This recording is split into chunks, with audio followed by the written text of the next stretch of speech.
We are now 3 weeks from Election Day in Kentucky, and the biggest vote on this year's ballot is who will lead the Commonwealth. Governor Andy Beshear and his Republican challenger, Attorney General Daniel Cameron, shared the debate stage in northern Kentucky last night.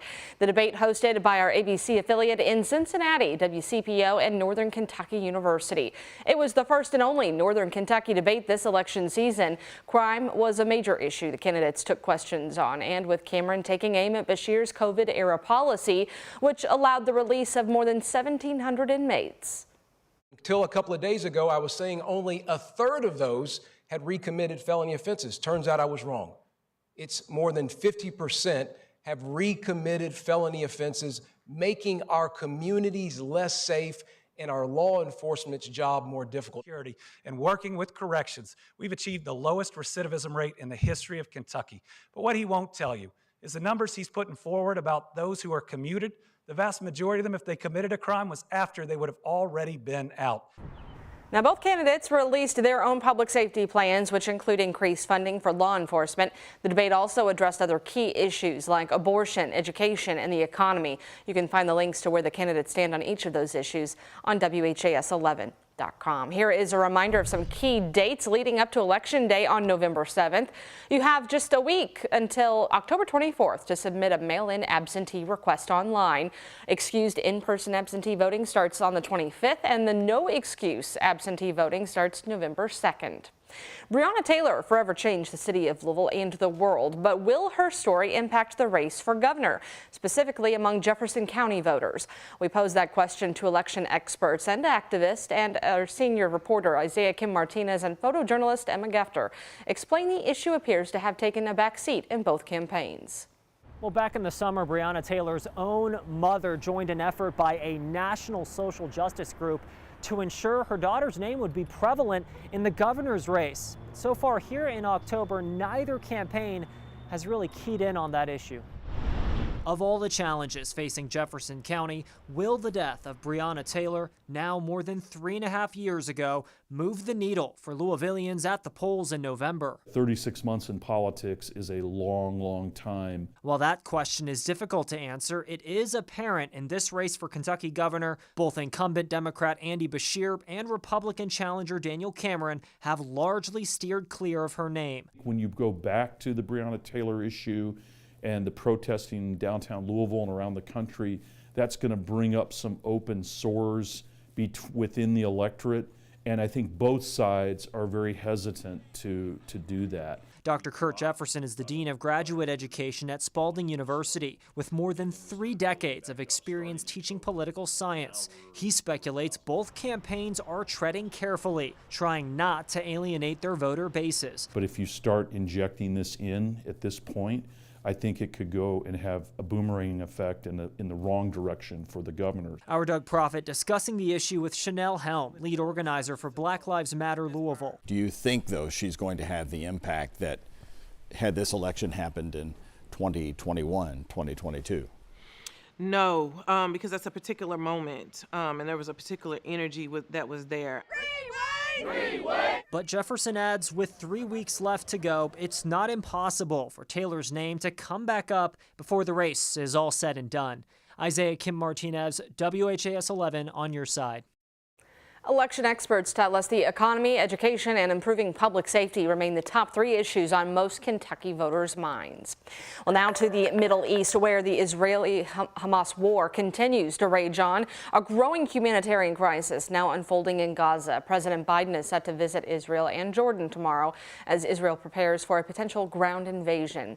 Secretary of State Antony Blinken had a 7-hour marathon meeting with the Israeli Prime Minister this week. Authorities there preparing for that possible land assault in Gaza that's already growing from those humanitarian crises. Millions of innocent Palestinians are running out of basic necessities like food and water. No aid has entered Gaza in more than a week. Hospitals short on supplies. We were told that the machines are no longer working because the water pressure now has dropped to the point where they can't function. Thousands of people gathering at the Egyptian border hoping to cross, but that crossing remains closed despite promises it might open for foreign nationals, including Americans. A Louisville family stranded in Israel after war broke out is now back home. Last week, we brought you their story as they spoke to us from a hotel balcony in Tel Aviv. That's about an hour away from where the conflict began. Our Ian Hardwood and senior photojournalist Alyssa Newton spoke with the family about their long journey back. All I wanted to do was crawl up and go to sleep, but we finally got home, so that was good.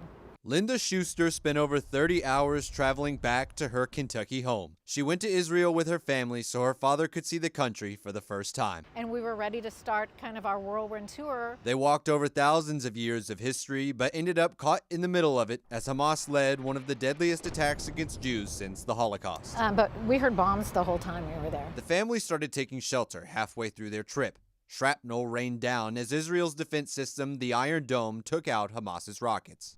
Schuster was in and out of a safe room at her hotel in Tel Aviv as rockets soared over the city.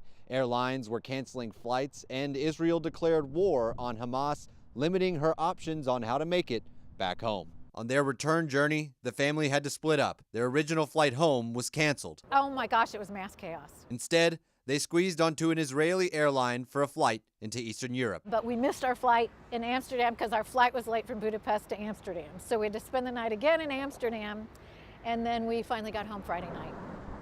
With her feet back on U.S. soil, she feels safe and reflects on the country she holds dear. There's a special feeling when you go to Israel. It's a beautiful country, and it's the Mecca of all the major religions, so Muslim, Christianity, and Judaism. It's sad that there has to be so much fighting. After 75 years of it, the fighting looks like it won't end anytime soon. In Louisville, Ian Hardwood, WHAS11, on your side.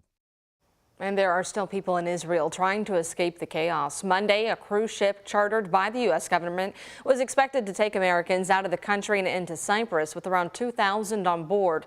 Charter flights organized by the U.S. Department of State out of Tel Aviv will also continue until at least Thursday as more make their way home. Well, today, work to tear down a home in Highview full of dangerous chemicals and explosives will continue. This comes after months of planning. You can see shipping crates being used to create a wall around that house on Applegate Lane as trucks and bulldozers go in and out of the neighborhood. Officials with the EPA say it could take up to 12 days to demolish this house. Initially, city officials planned to do a controlled burn, but the EPA had another idea. A Kentucky company agreed to come in and start removing some of the chemicals from inside that home and clear the way for other crews, and that process began yesterday. Metro Council member Jeff Hudson told us neighbors in the area are looking forward to this being done with. The whole ordeal.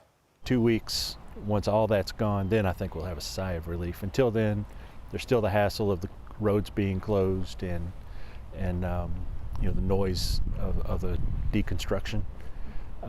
So it's still going to be a hassle for a couple of weeks. The EPA did tell us it'll release more information about the dismantling process on Friday.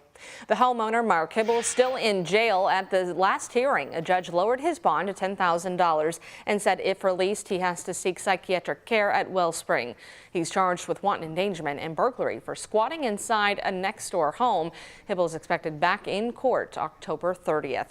And you can read more about the dangerous chemicals initially found by police in that house on WHAS11.com. Just click on that story page.